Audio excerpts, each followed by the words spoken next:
If you hear any weird kind of crying or barking noises, it's Jacob has a new kink, and he just likes damn.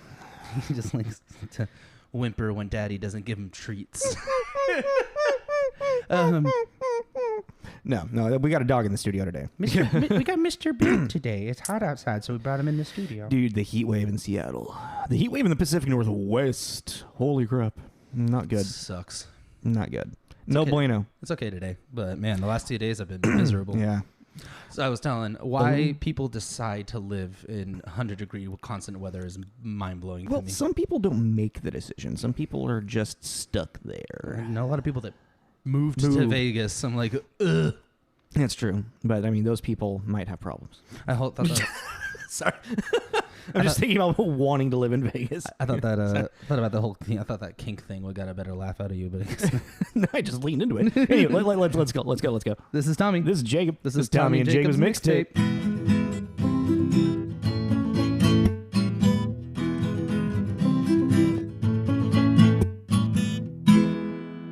Hey everybody, how are we doing today? I hope everybody is enjoying their time, not in the sun.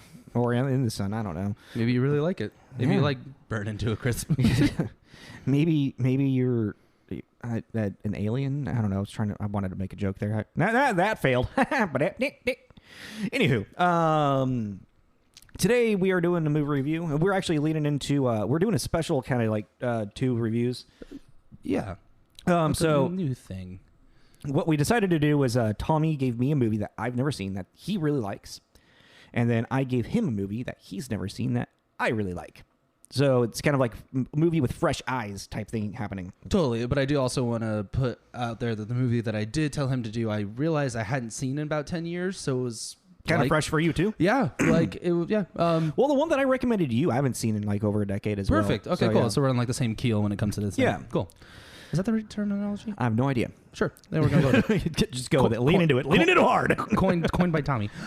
So today we are going to be reviewing Gangster No. 1. Gangster Numero Uno. Released June 9th, 2000. 21 years ago. Yeah. Woo. That's actually pretty good. I don't have the box office up for movies and whatnot because this movie wasn't in Box Office Mojo. No, it was not. But yeah, to give you an idea for year 2000, it was, Mission Impossible 2, Gladiator, Castaway. What Women Want. I like What Women Want a lot. I actually just rewatched it recently. Like does a few it days hold ago. up or is it super sexist? I mean, it's super sexist. It's so sexist. But it's funny though. Like even I was talking to Fallon about it. Like that movie's actually there's some really funny shit. It's in a that great movie. soundtrack too. Oh yeah, it's a good soundtrack. Yeah. Okay, so then also Dinosaur. Is that Disney's Dinosaur? Is that I don't think it. DreamWorks? CGI? No. Yeah, the CGI one. Yeah, that's Disney though, isn't it? Is it Disney? I think it is. Let's say if I just click on here really quick. Yeah. And it is that is domestic. No, that is. Title summary. I thought it would be quicker in there. I did too. Alrighty then. So, Walt Disney Studios motion picture. Yeah. Where are you saying that? Right there. Domestic distributor. Yeah. Okay. So it is Disney. Oh, I didn't realize it was Disney. But Dinosaur is a kind of I feel like unknown now. It's kind of it's a little under the radar type thing. It's good. I don't think I've ever seen it. Oh, really? Actually. Yeah. It's really good. But yeah, so that's like the top 5 movies. X-Men came out this year. 2000. Oh, Gone in 60 Seconds. Okay, I'm going to go down that rabbit hole. We're not doing that again. Okay, we're kind of like all over the place. It's true. Yeah. Let's just do the synopsis. Yeah, go on and do your synopsis. To kind of give an idea. So Gangster No. 1, my synopsis for it is the look into the rise and fall of a mentally and emotionally collapsing mob boss in the 1960s London. Nice. That's actually pretty much what my review is. I wanted to try and think of something funny, but this is not a funny movie. It's not a funny movie at all. Means. It's definitely like it's a mob gangster drama, but it doesn't really. I have a weird in my I have a weird thing in my mind. Like when someone says drama, I think it's going to be like sad and overly dramatic, but like it's not like that type of drama. No, it's not because it is more of a movie about emotional and mental instability with the theme of gangster. Yeah. I mean, yeah, that's a really good way to put it. Really quick, I just realized I wanted to bring up really quick that in the box office. Oh yeah, that all I could find was what it made in North American sales. Yeah, that's all I could find too. And $30,000, like almost like just under $31,000. Like I was like, holy shit! Like I really wanted to know. Like I was trying to find what its release in the UK was. Well, I mean, we already said that this was a UK movie, right? Oh, did we? If we didn't, we do now. Well, yeah, it's set in London, but hey, just because it's set in London doesn't totally. mean yeah, you know. But I mean, at the end of the day, too, like it cost them about £10,000 to make, which roughly is $14,000. Wow, this movie's got some interesting stuff behind it. So, well, not super interesting, but I mean, we'll get into that when we go to like writers and stuff. But yeah, so yeah, let's go into it. Let's talk about director. Director was Paul Guigan. Paul, I practice every time before, and I always forget to get the pressure going. Yeah, Paul McGuigan. When you're put on the spot.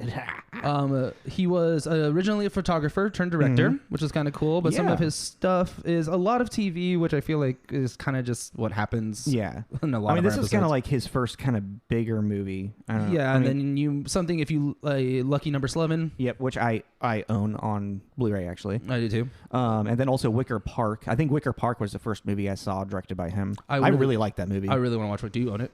I always think I do, and then I remember that it was my girlfriend's. Okay. Ex-girlfriend's. Definitely, because Paul Bettany's in that too, right?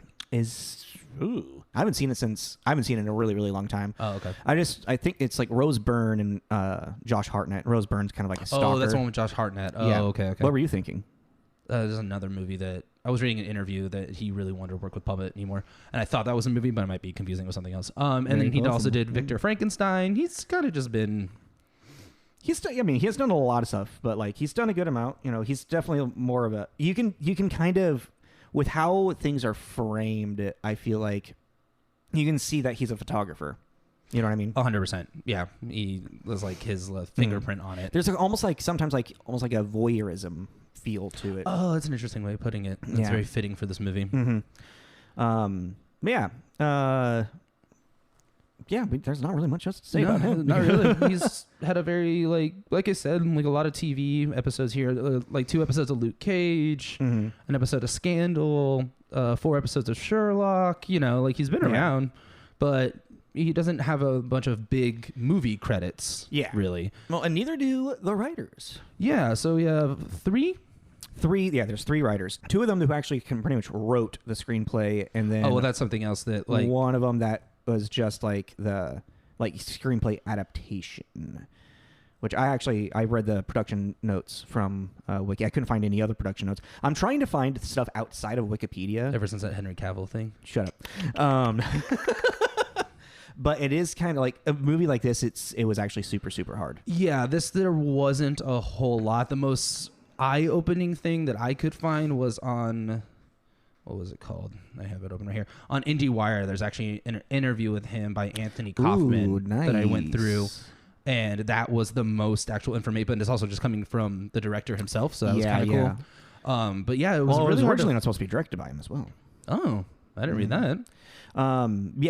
It was originally supposed to be kind of directed by the 2 actual like writers. So okay, let's talk about who it was written by. So it was written by Louis Mellis and David Sinto.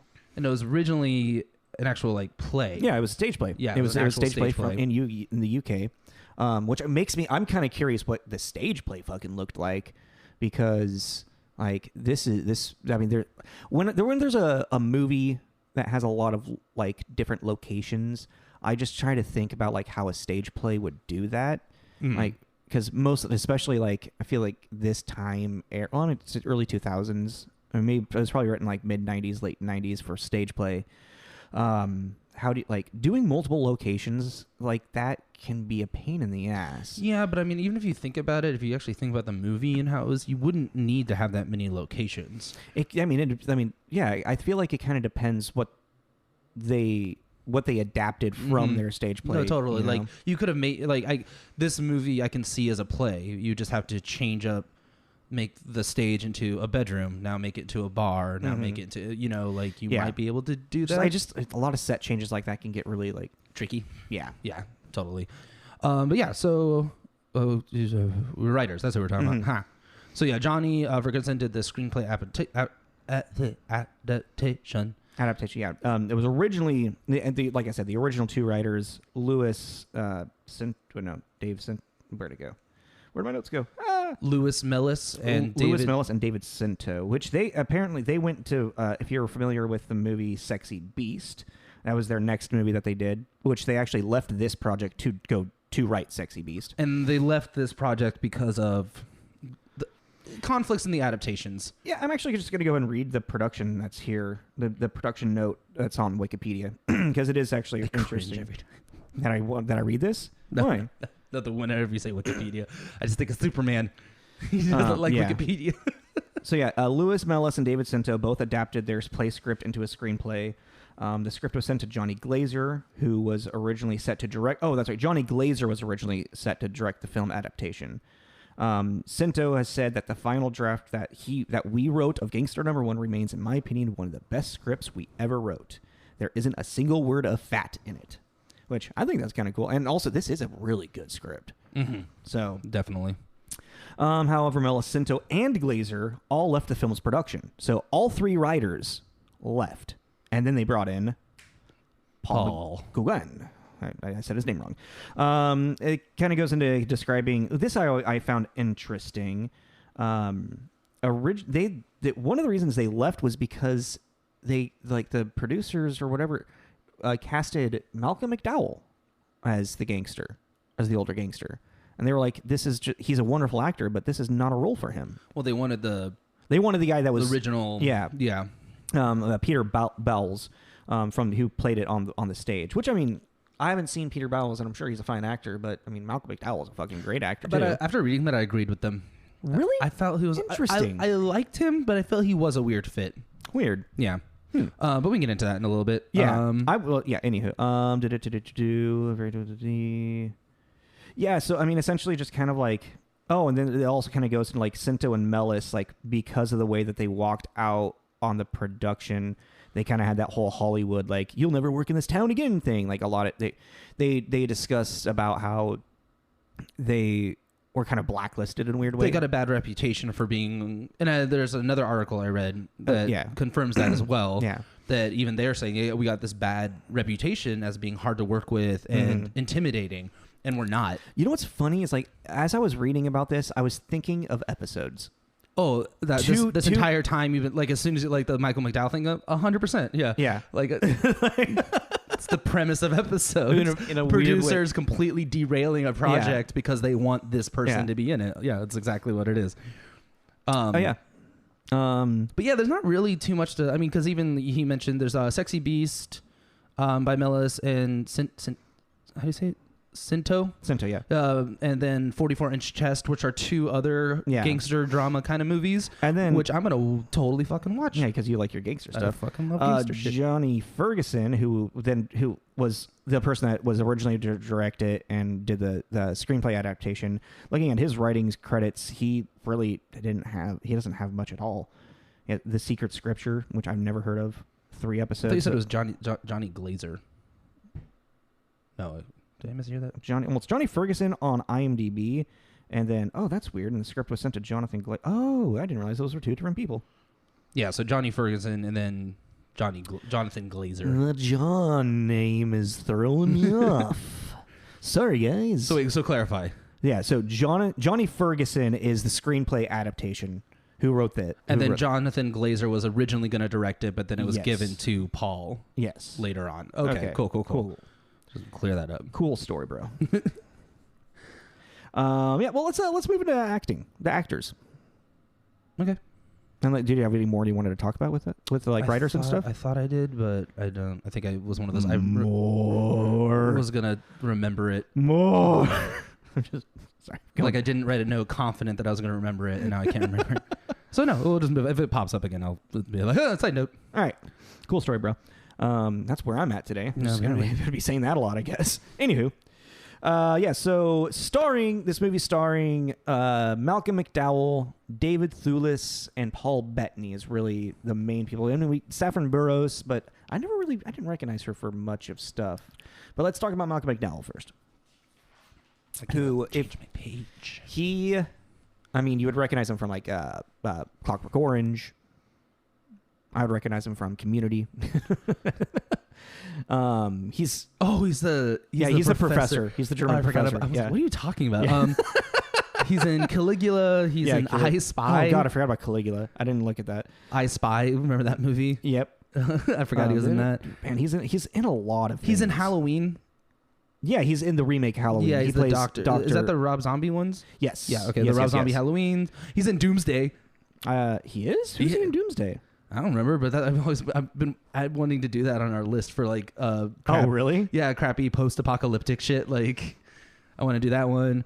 Book of Eli, Easy A. It's one of those. He's either like a huge pivotal character. I mean, he has 272 acting credits. Totally, so, but just to give like the audience like a perspective, like he's done a lot of stuff, and he's a well-renowned actor. Yeah, but you know what I mean. He's either like super pivotal, the focus of the story, or he's just on the side somewhere for 20 minutes. And it's so weird. I feel like he was a lot more of like he was an unconventional type of leading man in his younger age because of his intense eyes.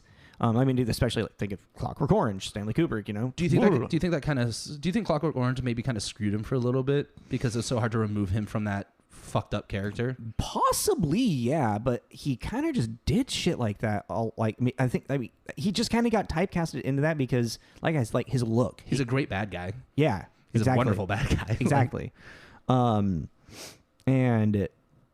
Yeah, because I'm trying to think of like some of like stuff that I saw in the '90s, and I'm just drawing blanks. I didn't write much down, but yeah. Was it one of those like, oh yeah, I don't need to write things down because I'll remember stuff. I'll remember. Yeah. Anywho, move on to. Oh, that's right, Star Trek Generations. That's what I was trying to remember. He's the main bad guy in the when they finally did the new Star Trek Next Generation cast movies.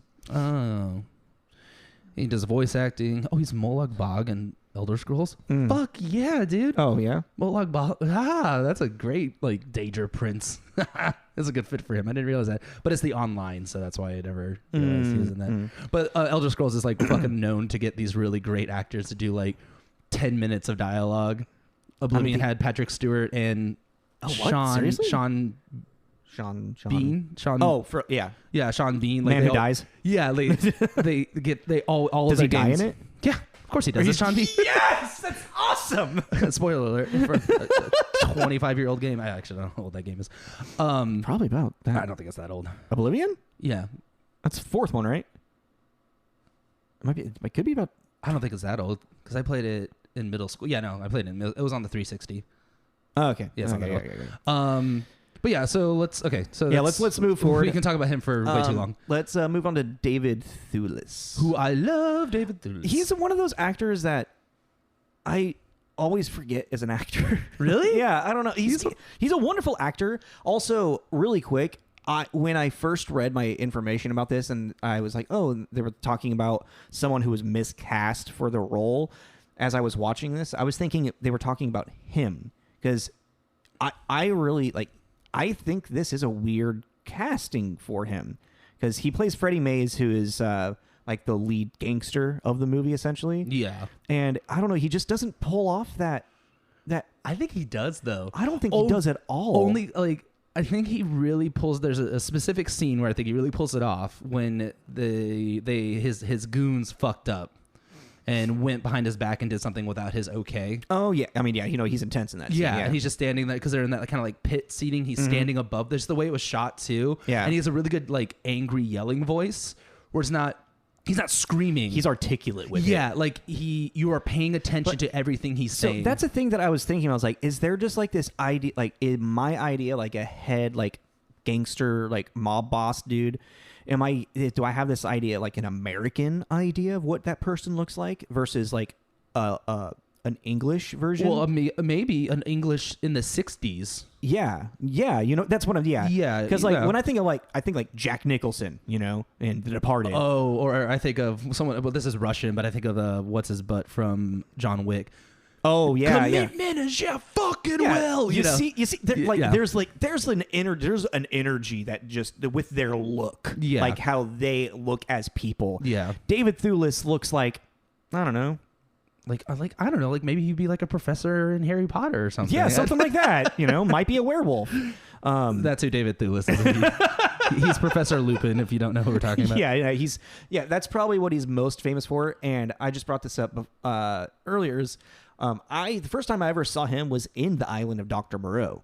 Oh yeah, you want to add that to the list? Yeah, I would love for us to review that movie because it's crappy, but it's fucking bonkers, weird, yeah. and it's got a bonkers history too. But like, because and real quick too, if you, he's the bad guy in Dragonheart. he's the really young good. prince. Yeah, which he's really good as the creepy. Yeah. See, and like, that's kind of also like, I think I have just like this weird association of like other movies from him. Like for me to like, when I'm seeing him, like, I don't see a mob boss with this dude. Apparently he's in Big Lebowski. Yeah, Who is he? I was trying so hard. Is he one of the nihilists? No, Oh. he's literally in it for like less than 5 minutes. It's when the dude. Oh, he's what's his butt's like best friend. He's in the He's the the one studio with the little like pencil mustache, just and, laughing to himself. Yeah, just laughing to himself. Oh my god, that's him. Yes, it's 100% him. It's like, who the fuck is he who is is he like- in Big Lebowski? Oh, you must be the dude. Sit down, make yourself a drink. Yeah, I'll have a White Russian. The bar's over there. That's so. I have it circled in blue ink. Yeah. Like what the fuck? Okay. Yeah, no, it's literally just the smallest role, and it's a great fucking role. He was probably just, I don't even know how he got that. Or the Coen brothers haven't really worked with him, so just like, was he just around and he's like, hey. Maybe he's friends with one of them. I don't know. It's a weird. That'd be fun to yeah. figure out. And then I want to go to my love. I forget how much I love him as an actor. Paul Bettany. Paul Bettany is what? I mean, he's great, but I know I'm just like, He's phenomenal. oh, he is phenomenal. Just like how you're just like, I'm like, I don't know. Okay, so Knight's Tale. Yeah. He's hilarious. A Beautiful Mind, Da Vinci Code, and for like more common. Oh, that's right. He's the albino in the Da Vinci Code. He's the priest. What's it called? Self-deprecating, or or not deprecating. No, I don't know. Remember the. Oh no, there's religious. There's a specific religious. We tried to bring this. We tried to figure this out. Have we? I think we have. Yeah, Yeah, that's right. And for more current audience, he's Vision. He's Vision, or he was the voice of Jarvis, and then became Vision. He became Vision in the Marvel in the MCU, Yeah. and he's a great Vision. Actually, he's a wonderful actor. He's versatile. Very, very. Yeah. And in this movie too, if you like Paul Bettany, you need to watch this because this is so. It is so generally what you would not think to see him you would in. never think that and he could do this. Fucking kills He it. killed it. Like he is. It's That's like, terrifying. Yeah, well, at the beginning of the movie, I was like watching, like, how the fuck is Paul Bettany gonna be a gangster? What? And then I saw him get the suit, and then like he got his haircut, and I'm just like, and he's just like I was like, oh, look at that demeanor. He was really good. And then he goes insane. And then he's in a movie, and he's in Kiss Kiss Bang Bang, but it's not the one I was thinking of. It's a movie called Kiss Kiss parentheses Bang Bang. Bang. And it's Oh. I was like, because I had the whole Big Lebowski thing, and then I went to Kiss Kiss. I was like, where are these fucking actors in these Yeah, I was movies? literally just like, where the fuck is he in Kiss Kiss No, Bang Bang? I just wanted to point that out. Yeah, the wonderful actor, and he like we just said, he's amazing in this movie. Like I think it's one of his best performances. Yeah, it's like the movies.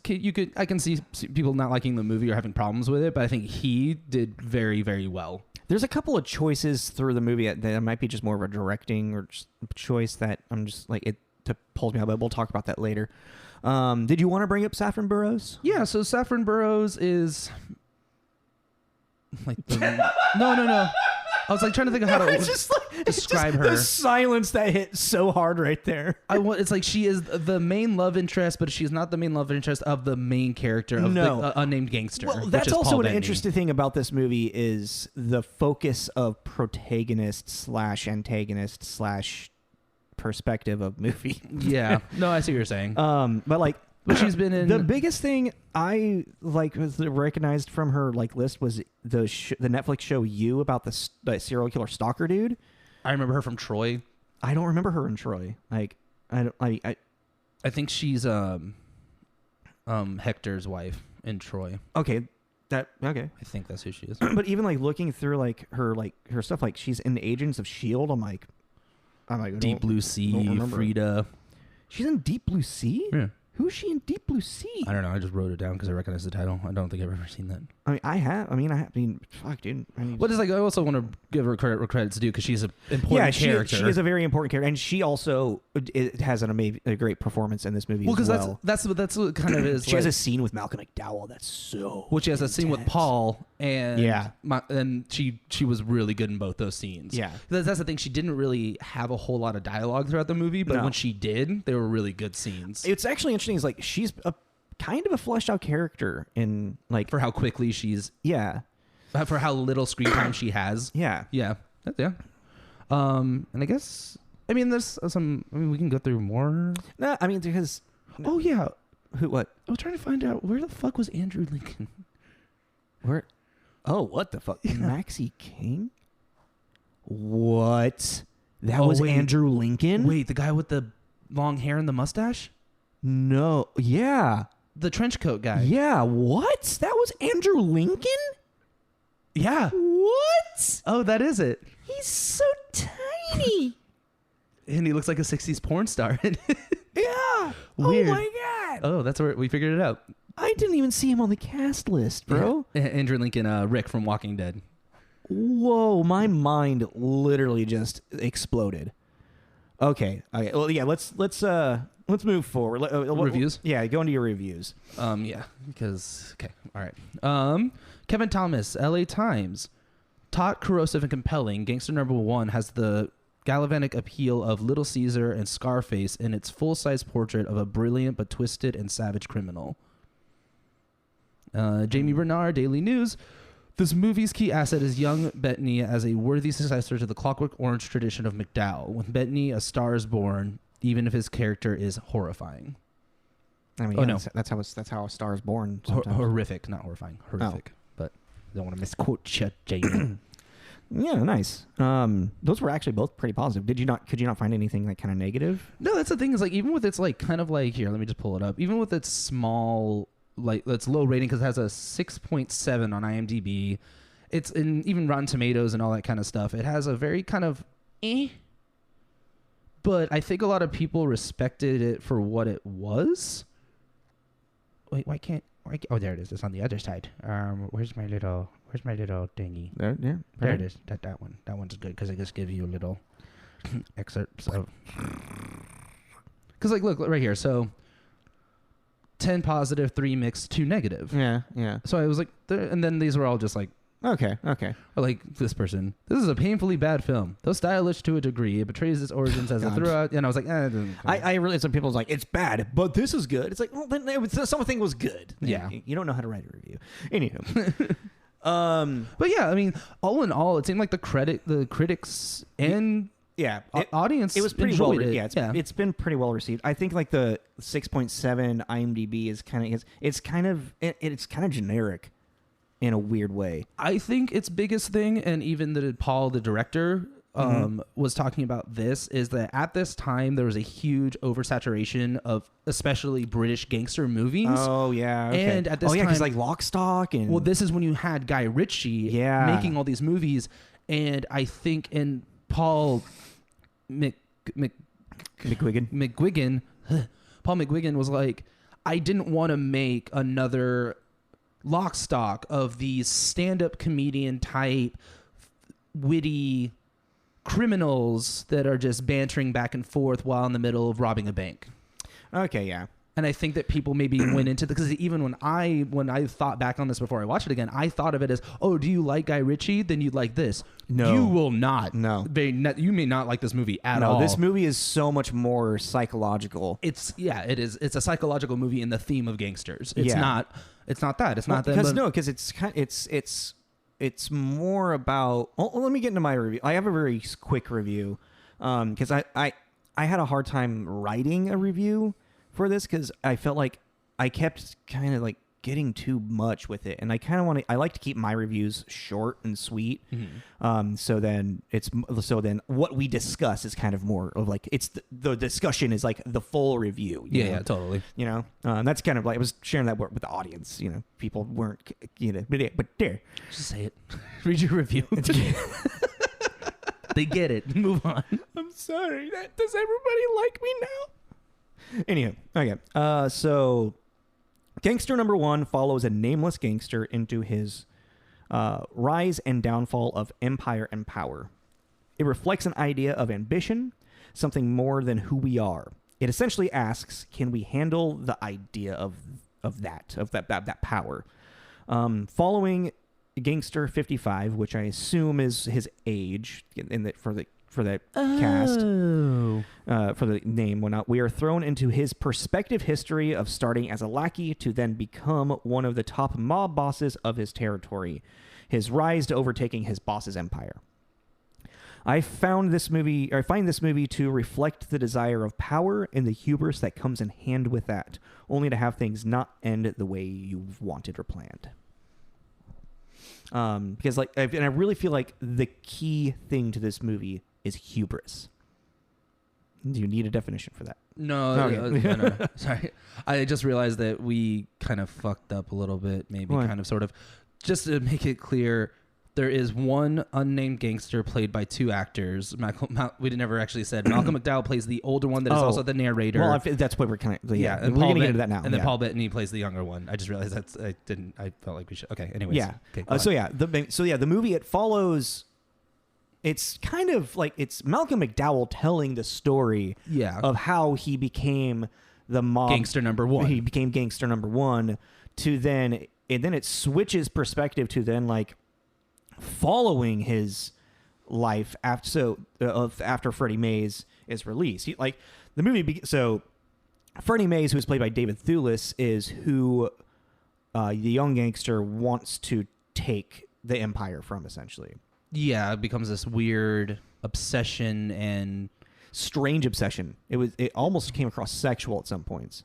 Yeah, it was always like teetering on the line of I want to be with Freddy, I want to be Freddy. Yeah. It was always this little like back and forth. There's even a great shot after they get out of the car and like David Thewlis, I think they're getting ready to go into the ballroom or whatever, the nightclub. Yeah. And you see Paul Bettany's like reflection go into he's like in his suit. And he's like yeah, it's like his reflection just fills the back of David Thewlis's head, and it's like him, like it's almost like the reflection of him overtaking David Thewlis. Yeah, it's really cool. It was really cool. And then again, Paul McGuigan, a photographer, great eye for stuff for like that kind of stuff. Yeah. So yeah, it's kind of following Malcolm McDowell's telling the story of how he takes Freddie Mays stuff over, and the way that it happens is actually it is interesting. It's quick. This movie is like an hour and 40 minutes long, but the pacing is, I don't want to say the pacing's like perfect. The pacing's really fast. It feels really... I feel like it was pretty well paced. I don't know. I see what you're saying. Like it kind of like it moves from point to point pretty quick, but like it's making its points really fast as well. Yeah, like I didn't really feel like anything was brushed over. I mean, the ending felt a little weird to me, but we'll get into that. The ending's just weird, but like weird. That's kind of what I'm talking about with the hubris and like the not being able to really. I one of my earlier reviews that I was writing, I had to think. I mentioned about his confrontation with Freddie Mays, and it's kind of like a guilt-ridden confession / suicide note? Kind of, yeah. Like there, like something strange. Like it's so there's a weird thing that you can't tell if he feels guilty for having Freddie Mays put in jail, because he's the reason he's in jail, because he killed the other mob boss. But he also thought Freddie Mays was gonna be dead. He was whacked. Yeah, like he didn't think he was gonna like live. Yeah, through the kind of like the inciting action of this movie is. So Paul Bettany, he's like, he wants this power. He wants what Freddie Mays has. He wants to be the top guy. And then he finds out that there's been a hit put on Freddie Mays.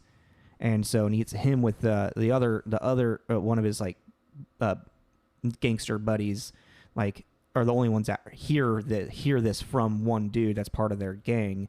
And Paul Bettany, getting this information, then kills that other gangster. Well, yeah, because the guy that learned of this potential hit happening on his boss is like a robber they hire. He's not actually part of the gang. Mm-hmm. He's like someone that they just use. Mm-hmm.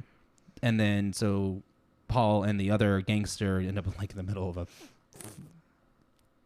I don't know, like industrial district. Well, I mean, it's like they're now like there's about to be a huge like war is essentially what it sounds like. But instead of going back to their mob boss or Paul and Lenny Bettany, was young Lenny was cool. Yeah, Lenny was. Cool. Lenny is like you were saying. He's the other mob boss. Yeah, his name is Jamie. The actor's name is Jamie Foreman, and he was quite a character. He is quite the character. He was very interesting. Very weird. Yeah, he was a cool. He was a fun level because also he had such a small amount of time. He was a fun level of almost a little cartoonish. Yeah, I was gonna say absurdity. Yeah. He was a level of absurdity that was kind of nice, just in the middle of this serious moment. Mm-hmm. You know, he was just weird, and I thought he was a fun like little addition. Very strange character. But Lenny's putting out a hit on Freddie Mays, young gangster.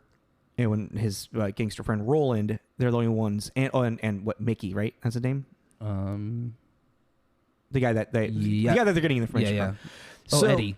Eddie, thank you. Yeah, like pretty much young gangster, kind of like they're in the car, and he kind of has this like realization. It's like we're the only people that know about this. Oh, are you talking about that thing? Yeah, that well, like that kind of happens a couple of times. Yeah, he kind of opens his mouth. It's like there's a high ringing happens, and you can tell that it's a moment of tension where the young gangster is kind of slipping into a little bit of madness. Like it's like he's about to murder somebody. And here's like a fun context for it, I think that would kind of like put it into light.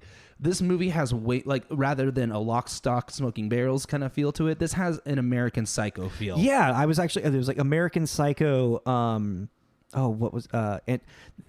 When I was first watching, I was thinking like almost like a Count of Monte Cristo type feel as well. Yeah, because it's like this whole... But it's not really like a revenge film. No, it's like this whole thing is like, so he gets hired by... Young gangster gets hired by Freddy, and at first it's just like, oh, great, money. Mm-hmm. Yeah. And then he gets into the clothes, and then he just starts seeing Freddy in the way, you know, he always... And the reason it has a very American Psycho feel is he always is pointing. It's always very detailed about his ruby cufflinks and his Italian cut suit and his handmade Italian shoes. Yeah. And it just all these details about. Then that's when you start seeing this obsession of everything you have and you are, I want to be. Yeah. But then it also leans into that whole.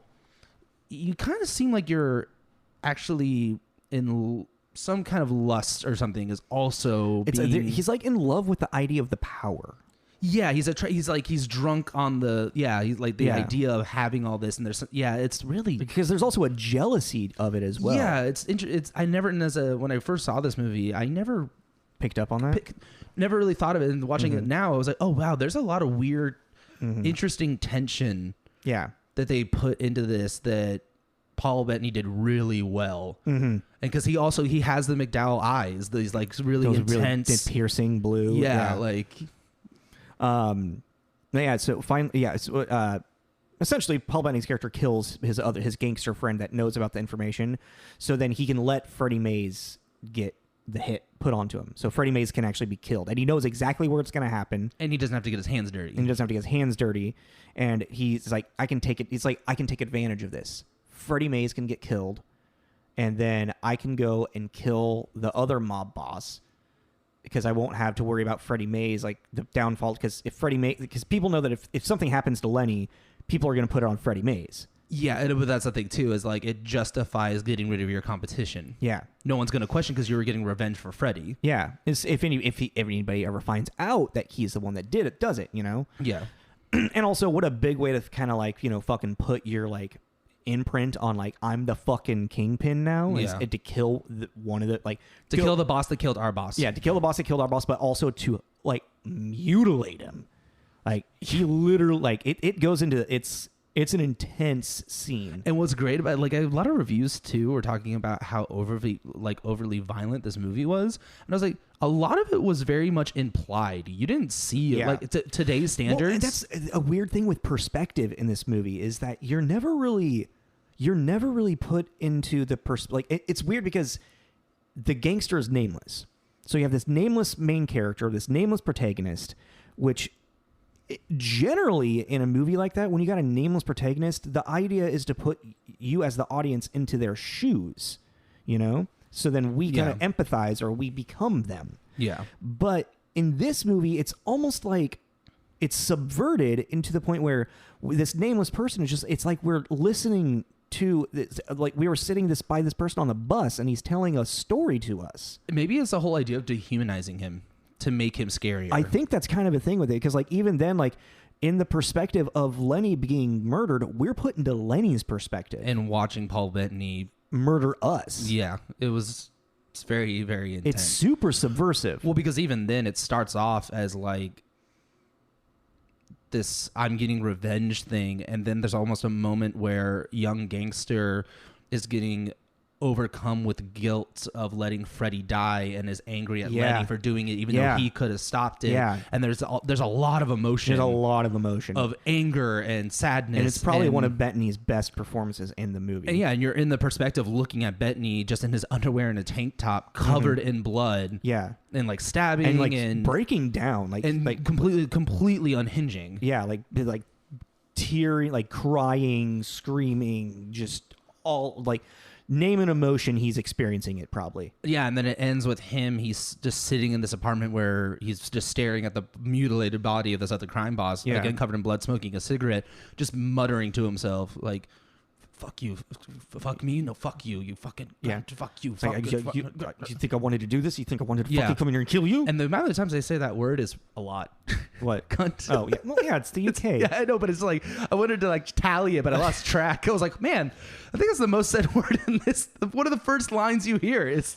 Okay, put like any movie from like England, like Scotland, the UK and whatnot, like the cunt is just like, it's their fuck. It's their Yeah, no, even the director too, on that interview I was talking about, he was talking about that kind of having like the possibility of having a backlash, especially in America, in North America. Oh, yeah. And he's just like... It's like Jim Jeffries, who's Australian. Yeah. And like he's like, I'm known as the comedian who says the word cunt too much.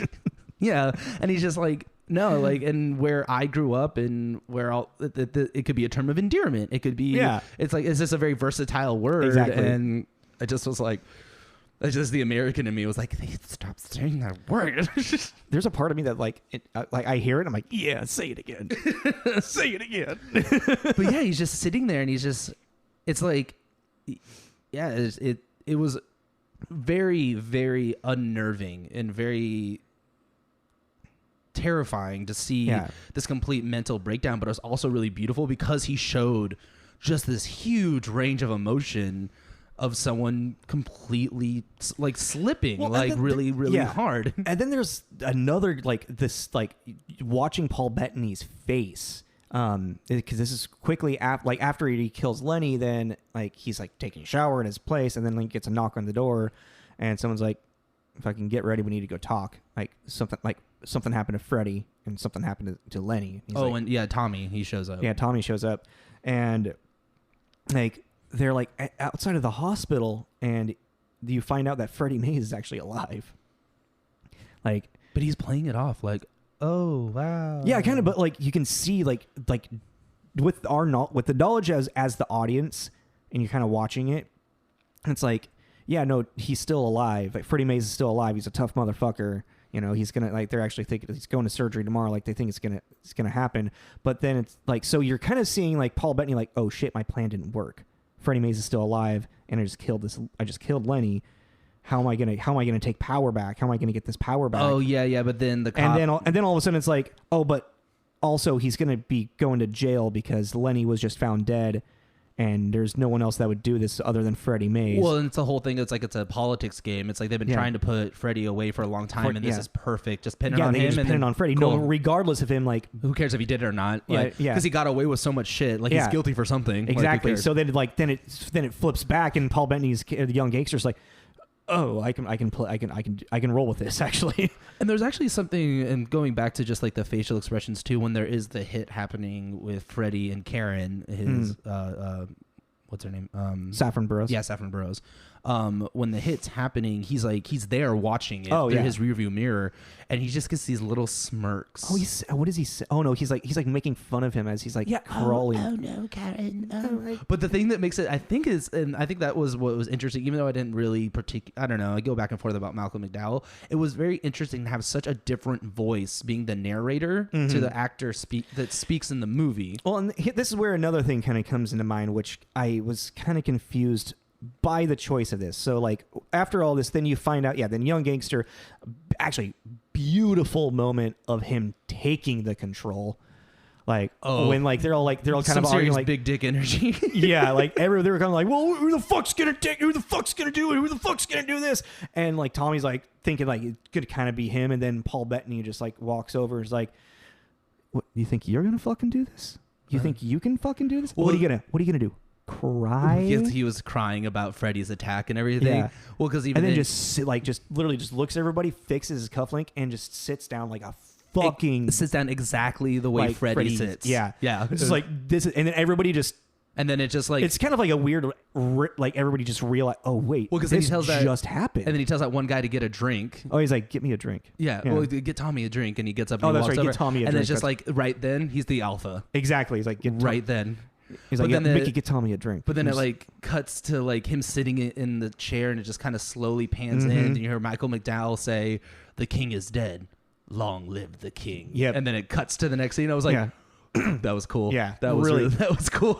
Wonderfully shot. Yeah, that was a really cool scene. But then it goes, and then it spirals into the modern day, the year 2000. Like they go through like how Young Gangster now he creates this empire even larger than Freddie Mays could even be. Yeah, they did this really weird kind of montage where it's showing. This is where the movie kind of like switches, and I think this is what gives it kind of the lower IMDb rating, because it starts to feel like two different movies that weren't meshed well. Yeah, because it's showing it's a weird theme shift. Yeah, it's like showing tone shift. It's like old Gangster narrating his next 30 years and what he did to me. 1970, 1971, 1973. Cocaine. God, we made some fucking money. Freddie never thought going to the casino business was smart. Or what he talks about the casino business and how he didn't have the bollocks to pull something off. And no, he thought it was for low lives, and you know what? It is. Yeah, and it's just this really weird and just choice of like. There's like that kind of weird mirror effect they were doing where they're like it's going through a weird montage because it's going da da da da da. They blow through 30 years really fast. Pretty much. That's the point of it, because I feel like this is more. It's almost like got a weird Great Gatsby feel to it. This is almost more Freddie Mays' story as well. Like I see what you're saying about that. Yeah. It's interesting. We're attaching all of these American literature things to like this UK movie. Well, actually, even I guess the Count of Monte Cristo is French, isn't it? Yeah, it's Alexander Dumas. Because even in that interview I keep bringing up, but even he, Paul McGuigan, I did it. Was talking about on that whole thing about like being associated with these gangster movies that were coming out, and it was just such a different thing. He didn't even like the idea of Gangster #1 being in the title because he didn't want it being associated with this, because it is a gangster flick as a Greek tragedy. Yeah, that's a good way to put it. But because you're definitely getting that narrator, like almost like a Greek chorus, a chorus type idea, and it's betrayal and it's lust and it's all these like very very powerful emotions. Then it pops back to present time, where you find out that Freddie Mays just got out of prison. So he was guaranteed prison 30 years, 25 at best. And then you find out that Karen, whose throat was slit, is actually still alive as well, and she's been living in hiding.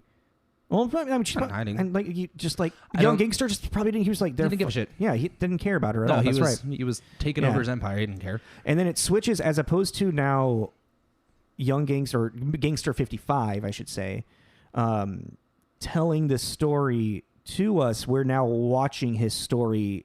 The end of his story. The flashback unfold. Is over. Yeah, the flashback is over now.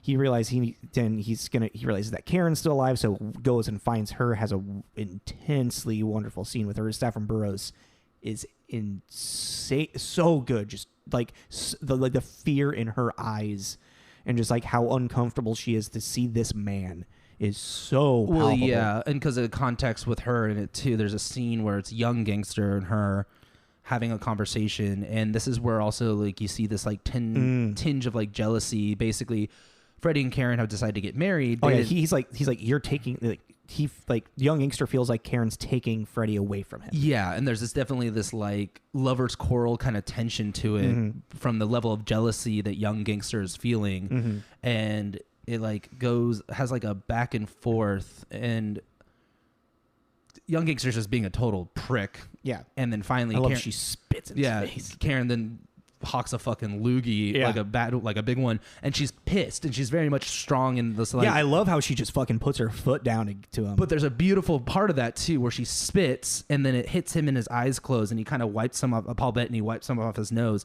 and he gives her the look. Yeah. And you can see in her she knows, she gets terrified for a second. Yeah, but she's not gonna try to show and it. I loved it. Yeah. So there's this brief. It's such a quick second. So subtle. There's a lot of subtle acting in this movie that really pulls it. Yeah. And so there's like, so he has this very distinct like, I'm gonna kill you look. And you're like, oh shit! But then he's just saying super nice shit. And then to he her. just and so then she gets this Which moment is even of terror. terrifying. Yeah. So she gets terrified, and then he just starts saying this really nice thing suddenly. I wish the best for both of you. With like a smile on his face. Oh, no, you look after him and spit everywhere, and then she goes back to angry, but you can tell like he's thinking some really, really evil shit right now, and he's just smiling through it. And that's also the last time she ever saw him before she almost and then died. 30 years later, he just shows up at this bar that she's at, and then he's still having this kind of like starts talking about how her scar healed up nicely. Oh yeah, that healed up. Yeah. Oh god, he was just really gross. Yeah. So it's this entire movie is pretty much leading up to the final confrontation of Gangster 55 and Freddie Mays in the flat where it all started, essentially. Which, with this obsession, Gangster 55... He took everything at Freddie's. And he didn't change the flat. Like, when he first saw it, he was completely absolved. Enamored. Like, it's a fucking palace, you know? Yeah. It's a kingdom. And then 30 years, he hasn't touched anything. It all looks like in 1963 or whatever. 30 years. Yeah, 1960. I just can't remember what year it was. Yeah, it was like 1960, whatever. Yeah, well, I mean, 1968. That's what. Oh, okay. That's, yeah. So it's a 1968. Oh, yeah, that would have been 40 years. It's a 1968 apartment. Yeah. Yeah, it just hasn't touched by time. And then so what's kind of weird is like then David Thewlis comes in with like decent old age makeup on him. But I think he would have like this is where it kind of like throws me off. Is like I don't understand why they wouldn't cast an older act. Also, Saffron Burrows plays a 30 years older version of herself. Mm-hmm.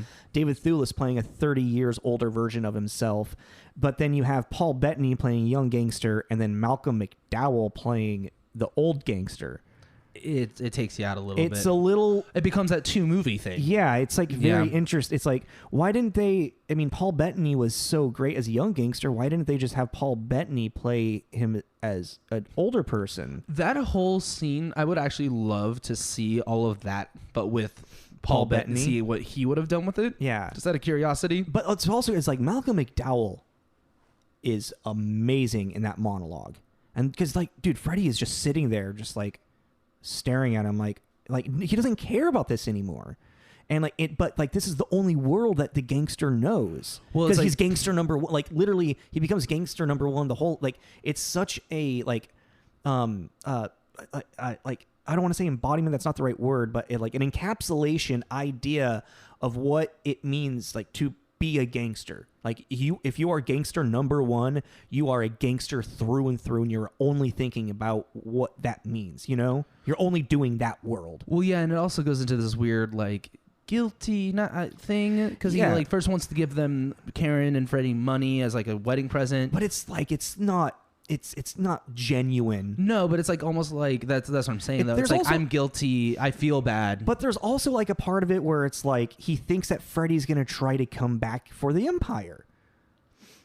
Like there's this weird smugness to it. Like he's like paying him off. Yeah, he's like, here's the fucking money. Here's some money. I don't ever fucking want to see you again. Don't come around here. Don't try to take what I have. I built this empire, but then you. Then he starts to spiral out. But then he starts to offer him the shoes and the flat. I think that's kind of the weird thing is like because Freddy doesn't respond to anything.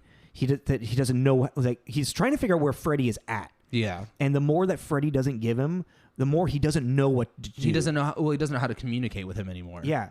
They're just completely different. And then he gives Freddy the gun, expecting Freddy to kill him. And there's like this is like kind of his suicide note in a way as well.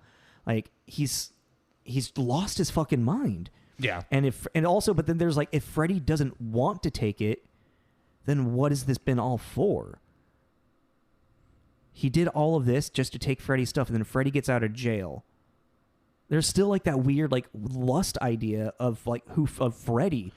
Yeah, you know? I mean, it might also be like he did everything in his power to become Freddy. So when Freddy comes out, he would assume that by acting like Freddy for so long, that Freddy would do the same and like okay, if I was Freddy and this happened to me, I'd come back for revenge. Yeah, but Freddy's not doing that. Yeah.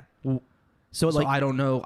Like basically, his whole identity is based on Freddy, and now the actual Freddy. The illusion is gone now. Yeah, it completely shatters like this whole illusion of what he thought Freddy was. So then, at this point, for Gangster number 1, what is the point to live? What is the point of life now? Why live if I can't have what I thought I was going to have? Well, because it's just and he kills himself at the end. Well, yeah, I mean that whole thing too of when he says that Freddy is dead, which just shattered, Gangster 55's world. Like, he's like he can't. I can't.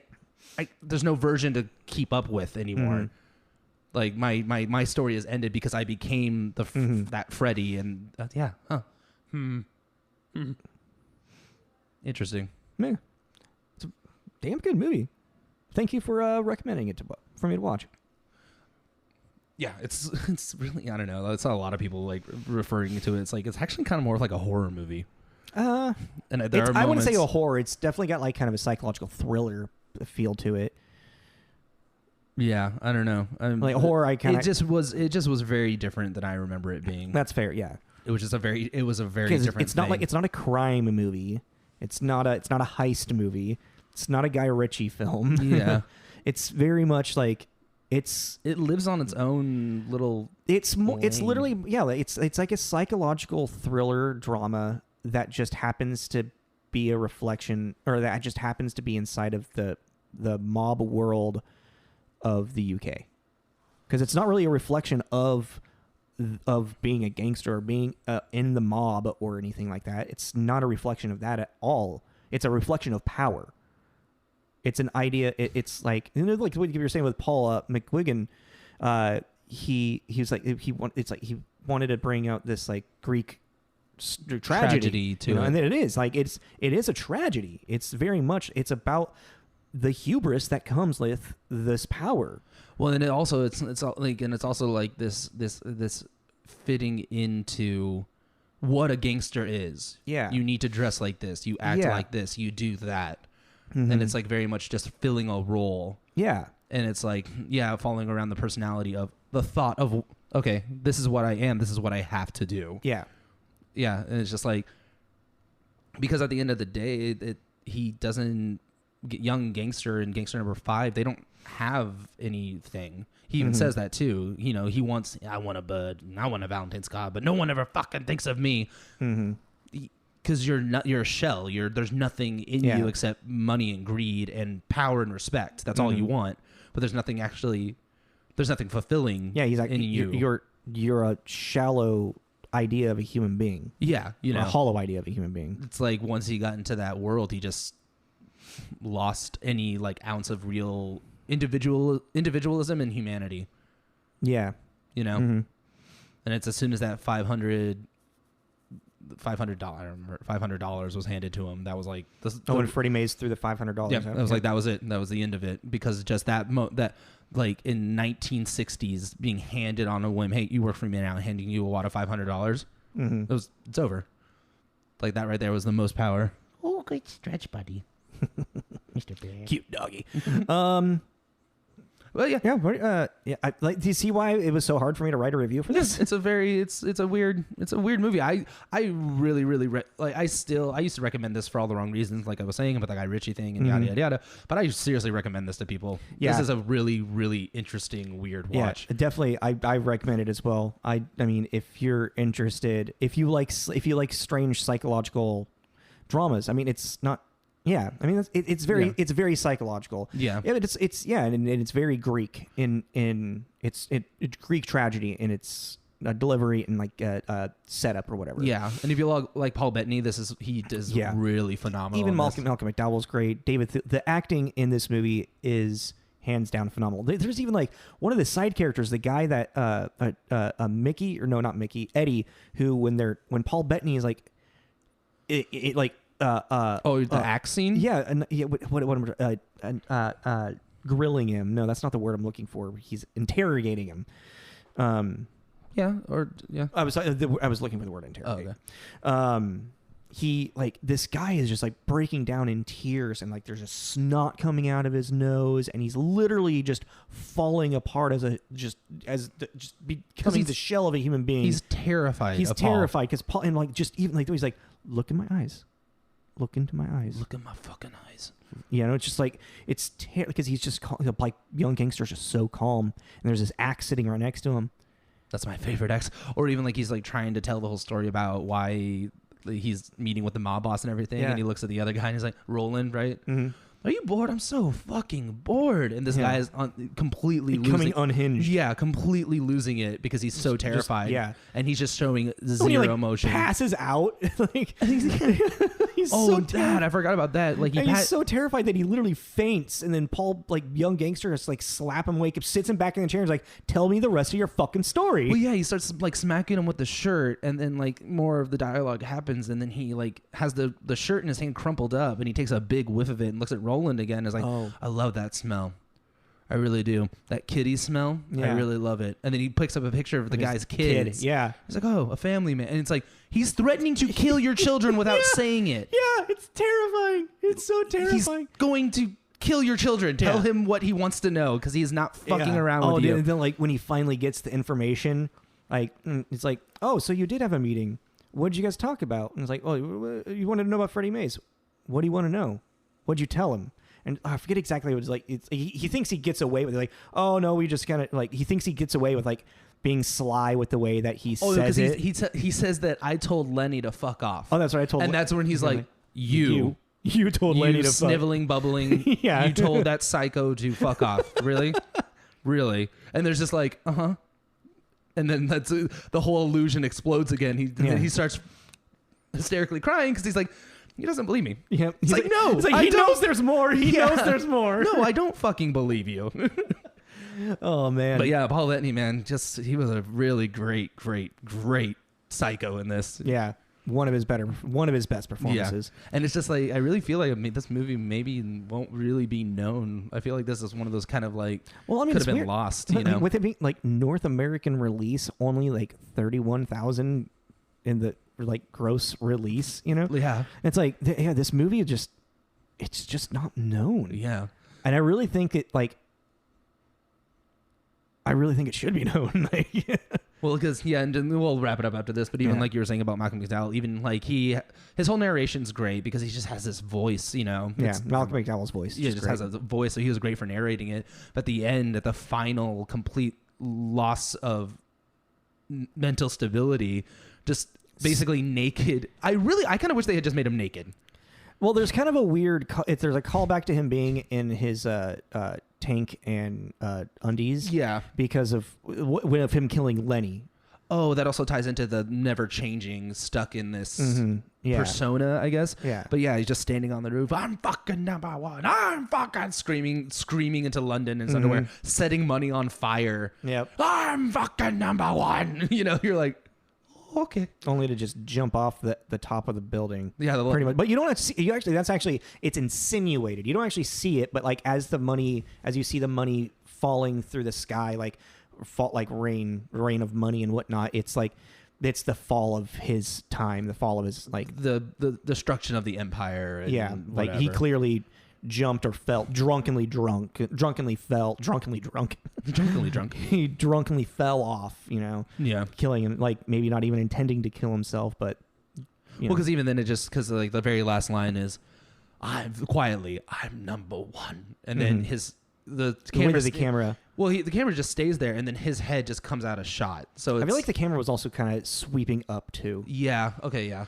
But yeah, no, definitely check it out. This gets a thumbs up from me for sure. It was very interesting. 2 thumbs up. And again, it was really cool to watch it so many years later and go, wow, I missed a lot of stuff going on in here. Like it was 20 years ago. So, I mean, you probably didn't watch it 20 years ago. You probably watched it when you were like in your like teens. Yeah. So yeah, it's 20 years ago. Yeah. So yeah, I probably watched it. Or maybe a decade ago. Probably or so. a decade ago. Yeah. I would say, probably like 12 years ago. Yeah. It's probably like 17 or 18 when I watched it. Yeah.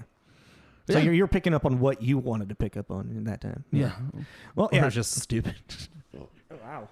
That was weird. don't worry about it. Okay. All right, guys. I think we should wrap it up. Cool. I'm about to die. Join us next week. We'll be doing some chit-chatting about some stuff. Yeah, we'll probably be talking about some MCU stuff. Oh, do you want to let them know what the movie I recommended for you to watch? 88 8mm. 88 millimeters. Starring Nicolas Cage. Yeah. I can't remember what it's about, but we're looking forward to it. I think you're gonna like it. All right, cool. Yeah. Well, yeah. So wait, we're doing a banter. We're recording a banter next week. Okay, cool. Yeah. So join us next week for a banter, and then after that, we'll be doing 8mm. 800,000 million millimeters. Yeah. This is Tommy. This is Jacob. This is Tommy and Jacob's mixtape.